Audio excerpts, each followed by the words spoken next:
আজি ভাদ মাহৰ পবিত্ৰ অষ্টমী তিথি আৰু এই অষ্টমী তিথিতে প্ৰভু কৃষ্ণৰ জন্ম হৈছিল। আমি সকলোৱে জানো যমুনাৰ তীৰত।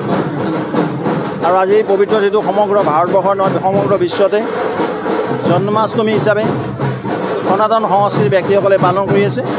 আৰু সেই নিমিত্তে আৰু আজিৰ তিথিতে বিশ্ব হিন্দু পৰিষদৰ জন্ম হৈছিল।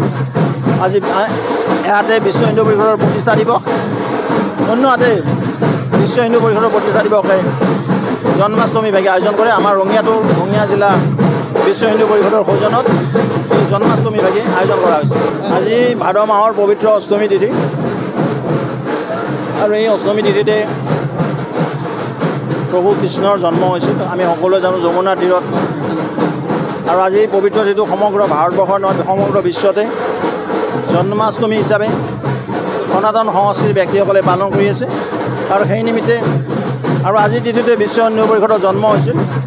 আজি এহাতে বিশ্ব হিন্দু পৰিষদৰ প্ৰতিষ্ঠা দিৱস, অন্য হাতে বিশ্ব হিন্দু পৰিষদৰ প্ৰতিষ্ঠা দিৱসে জন্মাষ্টমী ভাগে আয়োজন কৰে। আমাৰ ৰঙিয়া জিলা বিশ্ব হিন্দু পৰিষদৰ সৌজন্যত এই জন্মাষ্টমী ভাগে আয়োজন কৰা হৈছে।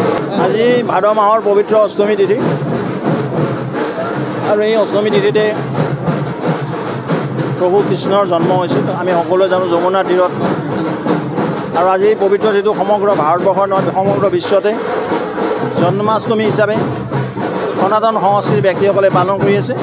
আৰু সেই নিমিত্তে আৰু আজিৰ তিথিতে বিশ্ব হিন্দু পৰিষদৰ জন্ম হৈছিল। আজি এহাতে বিশ্ব হিন্দু পৰিষদৰ প্ৰতিষ্ঠা দিৱস, অন্য হাতে বিশ্ব হিন্দু পৰিষদৰ প্ৰতিষ্ঠা দিৱসে জন্মাষ্টমী ভাগে আয়োজন কৰে। আমাৰ ৰঙিয়া জিলা বিশ্ব হিন্দু পৰিষদৰ সৌজন্যত এই জন্মাষ্টমী ভাগে আয়োজন কৰা হৈছে। আজি ভাদ মাহৰ পবিত্ৰ অষ্টমী তিথি আৰু এই অষ্টমী তিথিতে প্ৰভু কৃষ্ণৰ জন্ম হৈছিল। আমি সকলোৱে জানো যমুনাৰ তীৰত। আৰু আজি এই পবিত্ৰ তিথিটো সমগ্ৰ ভাৰতবৰ্ষৰ নহয় সমগ্ৰ বিশ্বতে জন্মাষ্টমী হিচাপে সনাতন সংস্কৃতিৰ ব্যক্তিসকলে পালন কৰি আছে। আৰু সেই নিমিত্তে আৰু আজিৰ তিথিতে বিশ্ব হিন্দু পৰিষদৰ জন্ম হৈছিল। আজি এহাতে বিশ্ব হিন্দু পৰিষদৰ প্ৰতিষ্ঠা দিৱস, অন্য হাতে বিশ্ব হিন্দু পৰিষদৰ প্ৰতিষ্ঠা দিৱসে জন্মাষ্টমী ভাগে আয়োজন কৰে। আমাৰ ৰঙিয়া জিলা বিশ্ব হিন্দু পৰিষদৰ সৌজন্যত এই জন্মাষ্টমী ভাগে আয়োজন কৰা হৈছে।